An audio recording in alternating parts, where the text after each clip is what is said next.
आप देख रहे हैं टाइम्स न्यूज। 1.5 साल बाद बाबा रामदेव एक बार फिर से अपनी मंच पर विराजमान हैं। जी हाँ, बाबा रामदेव रामलीला के मंच पर फिर से 1.5 साल बाद काले धन के आंदोलन को लेकर बैठे हुए हैं और काले धन का जो उन्होंने मुद्दा उठाया है वह काफी सराहनीय है। लेकिन इस बार बाबा डबल चुनौतियों के साथ मैदान में उतरे हैं। पहली चुनौती है उन कड़वी यादों को भुलाने की जो 1.5 साल पहले हुई हिंसा के दौरान उन्हें अपने समर्थकों से मिली थी और बाबा रामदेव को भेष बदलकर भागना पड़ा था। और दूसरी चुनौती है इस आंदोलन को अंजाम तक पहुंचाने की।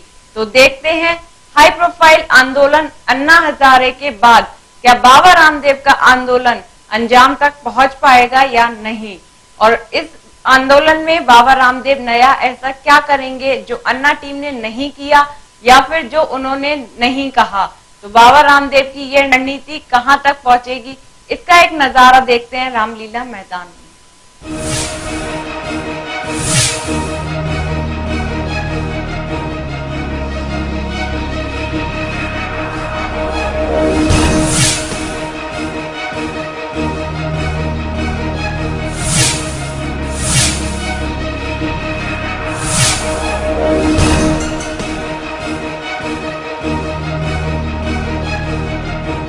भ्रष्टाचार के खिलाफ आंदोलन के जरिए केंद्र सरकार पर दबाव बनाने में नाकाम रहे अन्ना हजारे के बाद बाबा रामदेव के इसी मुद्दे पर आंदोलनरत होने से आम जनता के मन में यह सवाल उभर आया है कि क्या वह कामयाब होंगे। इस सवाल के उभरने का एक कारण यह भी है कि सरकार के रणनीतिकार इस तरह के आंदोलनों की अनदेखी में ही अपनी भलाई देख रहे हैं। बाबा रामदेव के दिल्ली के रामलीला मैदान में आ डटने के साथ ही कांग्रेस के नेताओं ने जिस तरह उनकी खिल्ली उड़ाई है और कुछ ने उन्हें जानने पहचानने तक से इनकार कर दिया, उससे तो यही लगता है कि कांग्रेस उन मुद्दों पर तनिक भी गंभीर नहीं है जो बाबा रामदेव उठा रहे हैं। I don't know that we should react and respond to everything that's happening. This is democracy, and democracy plays itself out in many ways. Ramlila is a place where the Leela is performed, and the script of the Leela can change. But in a democracy, everyone has their own way of interpreting and expressing themselves. गौरतलब है कि बाबा रामदेव इस बार जितना जोर काले धन के खिलाफ कार्रवाई पर दे रहे हैं, उतना ही लोकपाल पर भी। एक तरह से वह बदली हुई रणनीति के साथ सरकार की घेरेबंदी करते दिख रहे हैं। उन्होंने अच्छी खासी भीड़ भी जुटा ली है। हालांकि रामलीला मैदान में जुटे ज्यादातर लोग उनके अनुयायी ही हैं। जो गुरु की माने तो अगले कुछ दिनों में देश के सभी शहरों में उनके समर्थक आंदोलनरत होंगे और यदि सरकार ने उनकी नहीं सुनी तो क्रांति की जाएगी। और आप लोग भी कम से कम 3 दिन का उपवास करने के लिए तैयार हैं सबके सब। सांकेतिक उपवास, ना अनशन, ना आमरण अनशन, ना अनिश्चितकालीन अनशन, क्योंकि सब तरफ से मेरे कानों में ये आवाज गूंज रही थी। तो मैंने सब महापुरुषों का ध्यान किया तो मैं इस निष्कर्ष पर पहुंचा, न आमरण अनशन, न अनिश्चितकालीन अनशन। अब यहां आंदोलन के पहले चरण की घोषणा कर रहा हूं।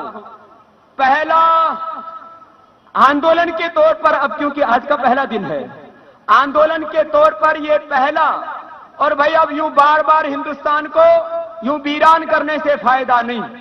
कब तक सड़कों पर ऐसे उतरते रहेंगे? अब ये हम अंतिम मौका केंद्र सरकार को देना चाहते हैं। 3 दिन तक हम यहां भूखे प्यासे बैठे रहेंगे, रामलीला मैदान में ही डटे रहेंगे। मेरे साथ 3 दिन का ये सांकेतिक अनशन करने के लिए कितने लोग तैयार हैं? अरे हाथ तो उठाओ जरा, हमारे मीडिया के माध्यम से हमारे संसद तक ये बात पहुंच जाए कि ये सब भूखे प्यासे लोग 80 करोड़ से ज्यादा लोगों की भूख मिटाने के लिए यहाँ पर बैठे हुए हैं। मैं आप सबका अभिनंदन करता। अन्ना हजारे के पिछले आंदोलन के दौरान आम जनता न केवल उद्वेलित हुई बल्कि उसकी सरकार के प्रति नाराजगी भी सामने आई। यह भी एक तथ्य है कि विपक्षी राजनीतिक दलों ने भी प्रत्यक्ष परोक्ष रूप से अन्ना हजारे के आंदोलन को अपना समर्थन प्रदान किया। बाबा रामदेव के आंदोलन के संदर्भ में फिलहाल ऐसा कुछ होता नहीं दिखाई दे रहा है। कहीं ऐसा तो नहीं कि सत्ता पक्ष की तरफ विपक्ष भी यह मानकर बैठ गया है कि भ्रष्टाचार के खिलाफ छेड़े जाने वाले आंदोलनों से उनकी सेहत पर कोई असर नहीं पड़ने वाला। यदि वास्तव में यही सोचा जा रहा है तो यह अनुचित भी है और अलोकतांत्रिक भी। राजनीतिक नेतृत्व को जन भावनाओं की परवाह करनी चाहिए। भ्रष्टाचार के खिलाफ छेड़े जाने वाले आंदोलनों की अनदेखी राजनीतिक दलों के लिए अहितकारी साबित हो सकती है, क्योंकि ऐसी स्थिति में आम जनता इसी नतीजे पर पहुंचने के लिए विवश होती है कि संकीर्ण स्वार्थों के चलते भ्रष्टाचार के खिलाफ कोई ठोस कदम न उठाने के मामले में सभी राजनीतिक दल एकजुट हो जाए। यह विचित्र है कि लोकपाल और काले धन पर सरकार के ढुलमुल रवैये के बावजूद विपक्ष भी कुल मिलाकर हाथ पर हाथ रखकर बैठे हुए नजर आ रहा है। भले ही संसदीय कार्य मंत्री पवन बंसल यह कह रहे हैं कि मौजूदा संसदीय सत्र में लोकपाल विधेयक पेश हो सकता है, लेकिन इसके आसार कम ही हैं। मैं फिर एक्स्ट्रा कह रहा हूँ, नहीं वो लोकपाल है, अगर आप जानना चाह रहे हैं वो लोकपाल है, लेकिन मैं जो कह रहा हूँ वो 118 बिल है। अब मुझे मालूम हुआ है कि शायद रिपोर्ट आ जाए 3 तारीख तक।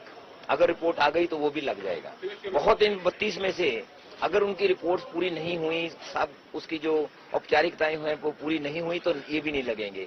अगर हाउस में समय नहीं हुआ तब भी नहीं ये लगेंगे। ये सब मुनस्सर करता है उस पे।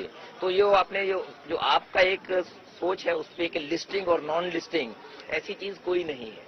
जो बिल हमारे समय के हिसाब से जितना समय मिलता है, जो तैयार होते हैं, उनको पार्लियामेंट में ले आते हैं। बाबा रामदेव के इस आंदोलन का हश्र जो कुछ भी हो, भ्रष्टाचार के मामले में राजनीतिक नेतृत्व का रवैया निराश और हताश करने वाला ही है। अपने हजारों समर्थकों के साथ स्वामी रामदेव रामलीला मैदान में डटे हुए हैं। वहीं स्वामी जी ने सरकार को स्पष्ट करने को कहा है कि काला धन, भ्रष्टाचार और व्यवस्था परिवर्तन के मुद्दे पर सरकार की क्या राय है।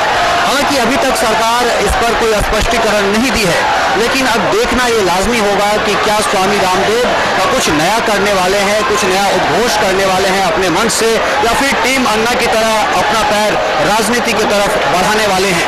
इसका जवाब तो आने वाले समय में ही पता चलेगा। कैमरामैन विकास शर्मा के साथ ललित नारायण झा, टाइम्स न्यूज, रामलीला मैदान, दिल्ली।